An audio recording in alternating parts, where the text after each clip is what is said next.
All right, I'm going to make a short and sweet video here. Do not buy this piece of junk.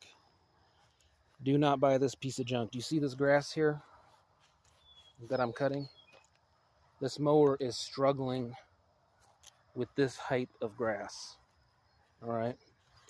So I did a previous video about replacing the batteries on these and how it's pretty much cost ineffective. These things run about $3,500, and figure you're going to spend $1,000 on batteries every 2 to 3 years. That alone makes it not a good value. But on top of that, it just does not have enough torque. The electric motors in the mower deck are just not strong enough. I am struggling with this level of grass, which is really not much. I'm going to say if you're going to spend $3,500, I would buy an entry-level, zero turn with a 2-cylinder engine. Basically, the cheapest one with a 2-cylinder engine probably puts you in about the same ballpark as this, about $3,500. And I would totally avoid this piece of junk. It is a toy.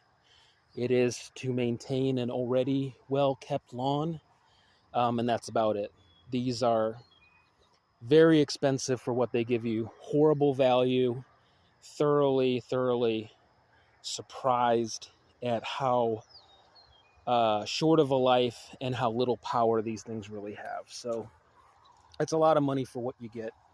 Anyway, Ryobi electric riding mower.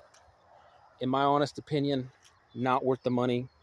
I don't know about the other brands, but the other brands are probably going to be about the same. So I would definitely stick with a gas-powered motor.